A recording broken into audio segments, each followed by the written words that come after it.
Qu'est-ce que la mondialisation? La mondialisation est la conséquence du système économique de libre-échange. Pour comprendre la mondialisation, il faut donc comprendre ce qu'est le libre-échange. Le libre-échange a été théorisé par Adam Smith au XVIIIe siècle.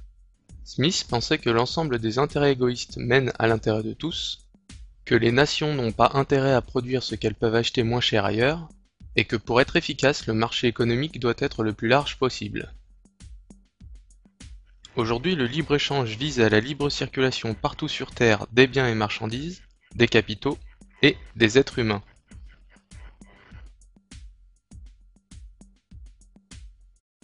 Les nations qui contrôlaient avant le marché se retrouvent sans aucun moyen d'agir sur lui.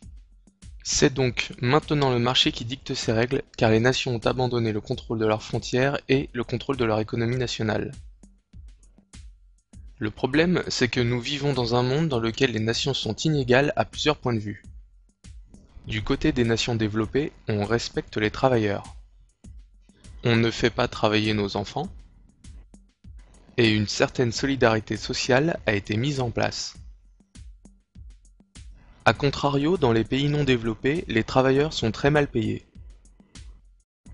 Les enfants sont très souvent exploités, et la misère y est très développée. En plus des inégalités sociales, nous pouvons remarquer que les nations sont inégales sur le plan de la fiscalité.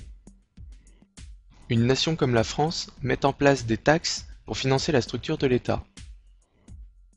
Afin de garantir l'harmonie et la sécurité sociale, elle opère une redistribution des richesses, et pour diriger son économie, elle opère un certain contrôle de ses frontières. A l'inverse, certains États appelés paradis fiscaux ne prélèvent aucune taxe à leurs investisseurs étrangers. De plus, ils cultivent le secret bancaire de sorte qu'il est impossible de savoir qui possède quoi et ce qu'il fait avec. C'est notamment ce qui permet aux différents trafics d'armes et de drogue de rester discrets. Essayons maintenant de comprendre à qui profite le système. Ce qui fait la richesse de la France, ce sont ses outils de production très performants. Ces outils rendent le travail plus productif et nous permettent de travailler moins pour produire plus. En quelque sorte, c'est de notre niveau technologique que découle notre pouvoir d'achat. Or, depuis les années 90, des multinationales ont commencé à délocaliser notre outil de production vers des pays où les salaires sont très bas. Étant donné que notre outil de production est la source réelle de notre niveau de richesse, suite à cette délocalisation, notre pouvoir d'achat est en constante diminution.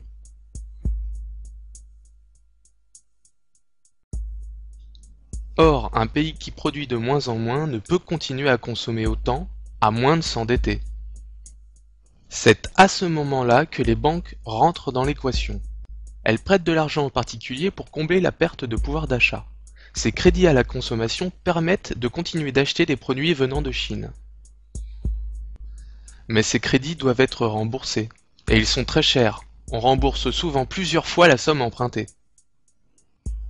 La banque fait donc d'énormes bénéfices grâce aux intérêts qu'elle touche sur les prêts qu'elle accorde.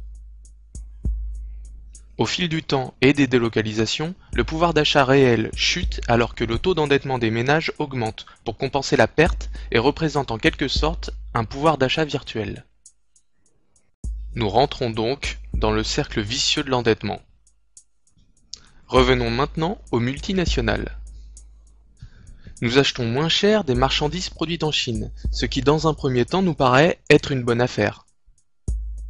Mais il faut bien être conscient que les salaires payés aux travailleurs en Chine sont indécents et ne permettent pas de vivre correctement. Les multinationales réalisent donc à leur tour d'énormes profits. Et dans un deuxième temps, les entreprises plus petites ayant fait le choix de continuer de produire en France font face à une concurrence déloyale et se voient obligées à leur tour de délocaliser ou de fermer leurs portes. Le libre-échange vise aussi à la libre circulation des capitaux. C'est dans ce contexte qu'apparaissent les paradis fiscaux. Ils permettent aux entreprises internationales d'y cacher leurs énormes bénéfices pour ne pas payer de taxes.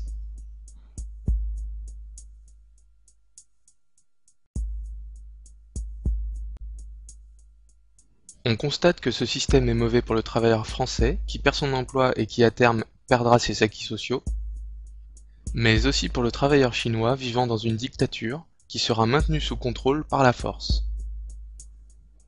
Et comme on trouvera toujours sur Terre des dictatures, où l'on peut payer des travailleurs une misère, on peut résumer en disant que ce système est mauvais pour les travailleurs de toutes les nations, les travailleurs des pays libres étant à terme obligés d'aligner leur salaire sur celui des travailleurs vivant dans des dictatures. Et au contraire, ce système est très intéressant pour les actionnaires des banques et des multinationales, qui représentent une élite financière qui opère depuis les nombreux paradis fiscaux en échappant à toute forme de contrôle. Ces gens sont très peu et on les appelle l'oligarchie financière mondiale. Face à ce système, quelles sont nos alternatives? Mettons-nous à la recherche d'un système économique viable permettant d'améliorer la vie de la population. Le plus simple pour commencer est de rechercher dans le passé ce qui a permis d'améliorer les conditions de vie. En 1700, la population française ne comptait que 20 millions de personnes qui survivaient difficilement à cause des famines fréquentes. En 2000, la population française atteint 60 millions de personnes qui sont en grande majorité bien nourries. On doit donc se demander ce qui a permis ce miracle. En 1700, un paysan cultivait et récoltait de quoi nourrir difficilement un peu moins de 2 personnes. En 1800, les méthodes de travail du paysan ont peu changé, et il peine toujours à nourrir 2 personnes. En 1980, un paysan peut nourrir très convenablement 30 personnes grâce aux technologies agricoles nouvelles. Et en 1990, la situation s'est encore améliorée et le paysan peut nourrir dorénavant 40 personnes. Pour récolter, on est passé de la faucille à la faux, puis à la moissonneuse tirée par des chevaux, pour finir de nos jours par utiliser des moissonneuses-batteuses entièrement mécaniques. C'est donc le progrès technique qui améliore les conditions de vie de l'homme en rendant le travail plus efficace et moins pénible. On doit donc se demander comment générer les conditions du progrès technique. La première étape est la recherche scientifique pour comprendre comment fonctionne la nature. La deuxième étape consiste, après avoir compris un principe, de l'appliquer pour améliorer nos outils. Et parce que qui dit nouveaux outils dit nouvelles méthodes de travail, il faut faire un effort de formation de la population. Toutes ces étapes nécessitent de gros investissements. Il faut donc favoriser l'investissement dans la recherche, l'amélioration des outils de production et la formation. On doit donc maintenant se demander comment favoriser cet investissement. Prenons un exemple d'actualité, la concurrence étrangère. On prend l'exemple d'une voiture produite en France à un coût de 10 000 €. La même voiture est produite à l'étranger à un coût de 8 000 €. On comprend donc que la voiture étrangère écrase la voiture française. La solution à ce problème est en deux temps. Premièrement, on introduit une taxe à l'importation permettant de rétablir une concurrence loyale entre les deux voitures. La voiture étrangère passe à 11 000 € et la concurrence s'établit alors en faveur du produit français.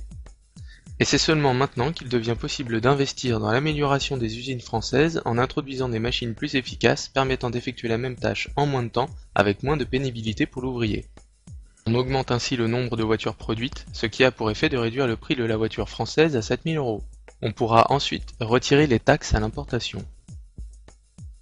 Ces mesures seront appliquées à tous les secteurs stratégiques de notre économie et seront appliquées au cas par cas en fonction de la situation économique mondiale et de son évolution.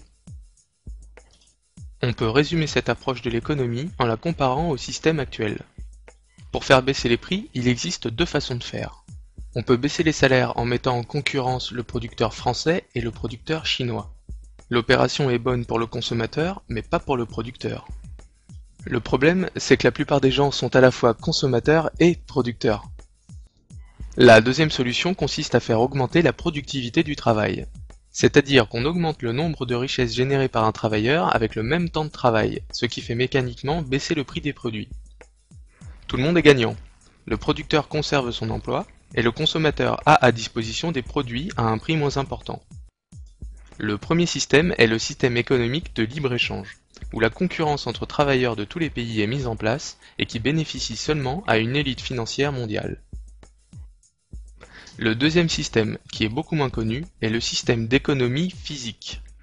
C'est le système économique qui avait cours pendant la période des 30 Glorieuses en France, qui a été la période la plus florissante pour notre économie. Récapitulons. Le système d'économie physique s'oppose au système de libre-échange et a comme but l'amélioration de la vie de tous les hommes. Son principe fondateur est l'amélioration de la productivité de la nation par le progrès technique. Ses moyens pour y arriver sont premièrement une politique d'investissement forte et deuxièmement la protection des secteurs économiques stratégiques pour la nation. On investit pour améliorer les outils de production afin de produire plus, mais on investit aussi dans tous les secteurs de base de notre économie, comme l'énergie, le transport ou la santé, afin de rendre globalement toute la nation plus efficace. Et pour que les secteurs stratégiques de notre économie ne meurent pas, on les protège de la concurrence extérieure déloyale, et l'État investit dans des grands travaux nationaux pour relancer la production et fournir un travail aux personnes qui étaient sans emploi.